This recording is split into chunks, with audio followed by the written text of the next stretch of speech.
الحمد للہ وکفا وسلام علی عباده الذین اصطفى اما بعد فاعوذ باللہ من الشیطان الرجیم بسم اللہ الرحمن الرحیم وقالت اليہود ید اللہ مغلولہ غلت ایدیہم ولعنوا بما قالوا بل یداہ مبسوطتان ينفق کیف یشاء وَلَيَزِيدَنَّ كَثِيرًا مِّنْهُم مَّا أُنزِلَ إِلَيْكَ مِن رَّبِّكَ طُغْيَانًا وَكُفْرًا وَأَلْقَيْنَا بَيْنَهُمُ الْعَدَاوَةَ وَالْبَغْضَاءَ إِلَىٰ يَوْمِ الْقِيَامَةِ كُلَّمَا أَوْقَدُوا نَارًا لِّلْحَرْبِ أَطْفَأَهَا اللَّهُ وَيَسْعَوْنَ فِي الْأَرْضِ فَسَادًا وَاللَّهُ لَا يُحِبُّ الْمُفْسِدِينَ وَلَوْ أَنَّ أَهْلَ الْكِتَابِ آمَنُوا وَاتَّقَوْا لَكَفَّرْنَا عَنْهُمْ سَيِّئَاتِهِمْ وَلَأَدْخَلْنَاهُمْ جَنَّاتِ النَّعِيمِ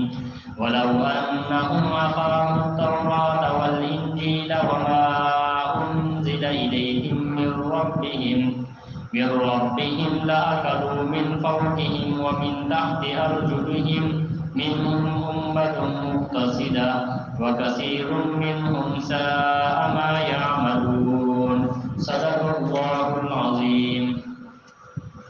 محترم دوستو، بزرگوں، گزشتہ آیات میں اس بات کا ذکر تھا کہ جو یہودی قوم تھے وہ گناہوں کی طرف دوڑ دوڑ کے جایا کرتے تھے، ظلم کرنے کی ان کی عادت تھی اور حرام کھانے میں بھی وہ سب سے زیادہ آگے تھے۔ اللہ رب العزت نے فرمایا کہ یہ جو کام کرتے ہیں یہ برے ہیں، اچھے نہیں ہیں۔ آج کی اس پہلی آیت مبارکہ کے اندر اللہ رب العزت نے یہود کی گستاخی کا ذکر کیا ہے، جو انہوں نے اللہ رب العزت کے بارے میں گستاخی کی۔ یہود ایسی قوم تھی جو انبیاء کرام علیہ السلام کی بھی گستاخی کرتے تھے اور اللہ رب العزت کی بھی گستاخی کیا کرتے تھے۔ جیسا کہ پہلے بھی ذکر کیا جا چکا ہے کہ یہود کہا کرتے تھے کہ ہم غنی ہیں اور اللہ رب العزت فقیر ہیں۔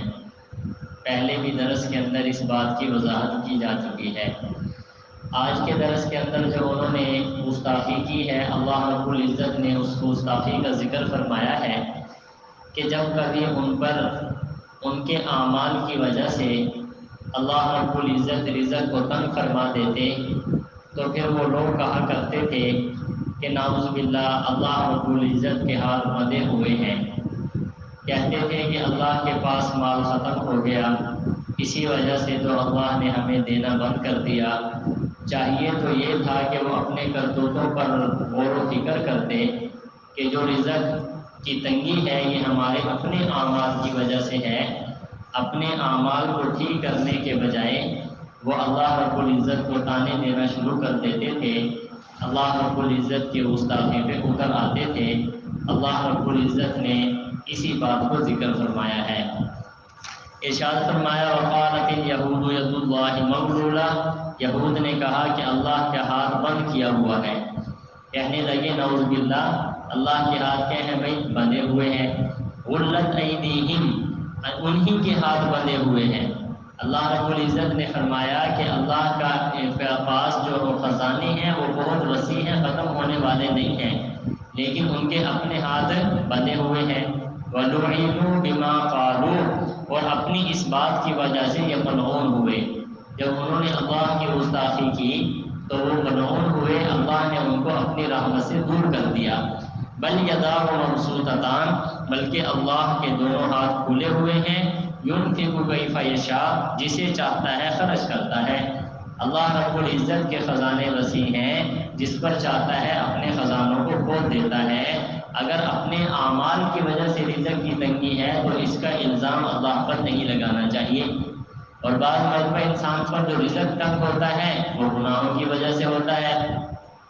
قرآن مجید کے اندر اللہ ارشاد فرماتے ہیں من اعرض عن ذکری فإن له معیشۃ ضنکا، کہ جو مجھے میرے ذکر سے اعراض کرے گا، مجھے یاد نہیں کرے گا، دور ہو جائے گا، فرمایا فإن له معیشۃ ضنکا، میں اس کو کیا کروں گا؟ اس کے رزق کو تنگ کر دوں گا۔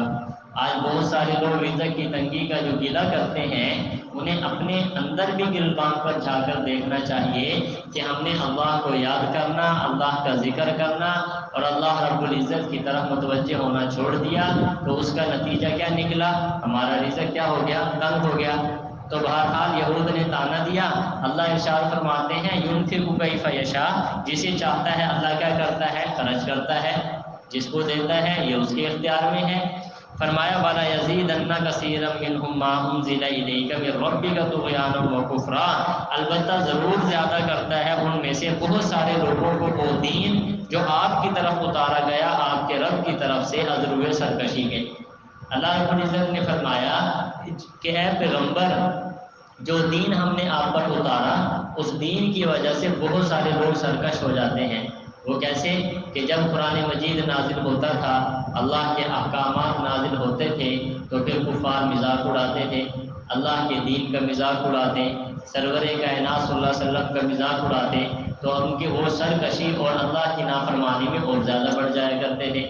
آگے فرمایا وَأَلْقَيْنَا بَيْنَهُمُ الْعَدَاوَةَ وَالْبَغْضَاءَ إِلَىٰ يَوْمِ الْقِيَامَةِ، فرمایا کہ اللہ نے ان کے درمیان ڈال دی عداوت اور بغض قیامت کے دن تک۔ یعنی یہودیوں نے جو اس بات کو ذکر کیا ہے کہ نعوذ باللہ اللہ رب العزت کے ہاتھ بندھے ہوئے ہیں، ایک عذاب تو ان پر یہ نازل ہوا کہ اللہ نے ان پر لعنت فرمائی، اور دوسرا عذاب یہ نازل ہوا کہ اللہ رب العزت نے قیامت تک ان کے دل کے اندر بغض اور نفرت کو پیدا فرما دیا۔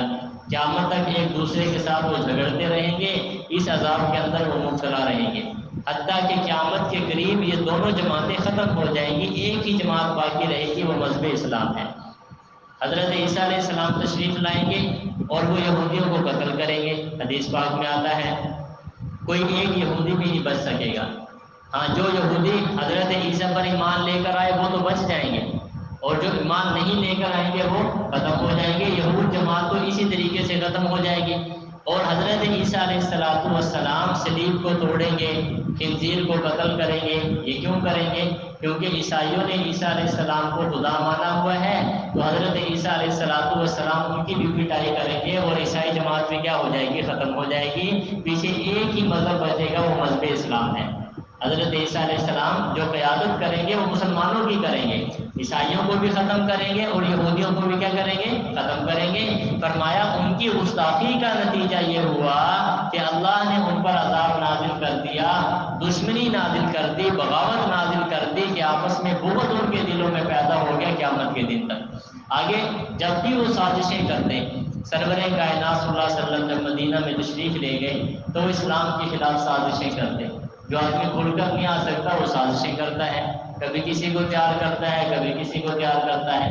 اب مسلمان صحابہ کرام میں جو اختلافات ہوئے، لڑائیاں ہوئی، یہ سازشی لوگوں کا نتیجہ تھا۔ یہ سازشی لوگوں کا کیا تھا؟ نتیجہ۔ حضرت عمر رضی اللہ تعالیٰ عنہ کو جو شہید کیا گیا تو اصل کے اعتبار سے یہ سازشی لوگ تھے جنہوں نے حب اہل بیت کا نعرہ لگایا اور حضرت عمر رضی اللہ تعالیٰ عنہ کے خلاف لوگوں کو بھڑکانا شروع کر دیا۔ حالانکہ خود حضرت علی رضی اللہ تعالیٰ عنہ نے حضرت عمر کی خلافت کو کیا کیا؟ تسلیم فرمایا۔ بہرحال جب بھی وہ سازشیں کرتے تو اللہ رب العزت ان کی سازشوں کو کیا فرما دیتے؟ ناکام۔ اسی بات کو ذکر کرتے ہوئے فرمایا کلما اوقدوا نارا للحرب اطفأها اللہ، فرمایا جب کبھی یہ لڑائی کی آگ بھڑکاتے ہیں اللہ اسے بجھا دیتا ہے۔ کوشش کرتے ہیں کہ اسلام کو ختم کر دیں، طرح طرح کی سازشیں، طرح طرح کا زور آج بھی لگا رہے ہیں، مختلف طریقے سے، مختلف بہانوں سے اسلام کو ختم کرنے کی سازشیں جو کی جا رہی ہیں، لیکن اللہ رب العزت اس آگ کو ایک منٹ کے اندر کیا کر دیتا ہے؟ بجھا دیتا ہے، ان کی سازشیں ختم ہو جاتی ہیں۔ فرمایا وَيَسْعَوْنَ فِي الْأَرْضِ فَسَادًا، اور وہ زمین میں فساد مچانے کی کوشش کرتے ہیں، زمین میں فساد مچانے کی کیا کرتے ہیں؟ کوشش کرتے ہیں۔ وَاللَّهُ لَا يُحِبُّ الْمُفْسِدِينَ، اللہ فساد کرنے والوں سے محبت نہیں کرتا۔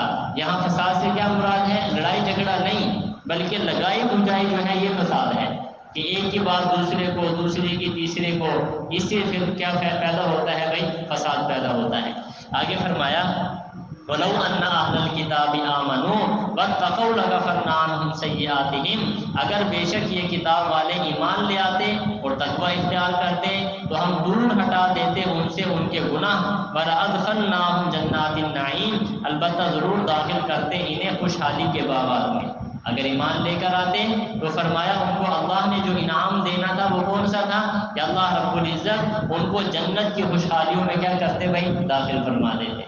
آگے فرمایا وَلَوْ أَنَّهُمْ أَقَامُوا التَّوْرَاةَ، اگر بے شک یہ لوگ قائم کرتے تورات کو، والانجیل اور انجیل کو، وما انزل الیہم اور اس چیز کو جو ان کی طرف اتاری گئی ہے ان کے رب کی طرف سے، لَأَكَلُوا مِنْ فَوْقِهِمْ، فرمایا وہ کھاتے اللہ کی طرف سے، من فوقہم یہ کھاتے اوپر کی طرف سے، اور من تحت ارجلہم اور اپنے پاؤں کے نیچے سے۔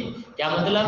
اگر تورات پر صحیح طریقے سے ایمان لاتے، انجیل پر ایمان لاتے تو پھر اللہ رب العزت رزق کو کشادہ کر دیتا، آسمان سے بھی رزق برستا، زمین سے بھی کیا ہوتا؟ رزق نکلتا۔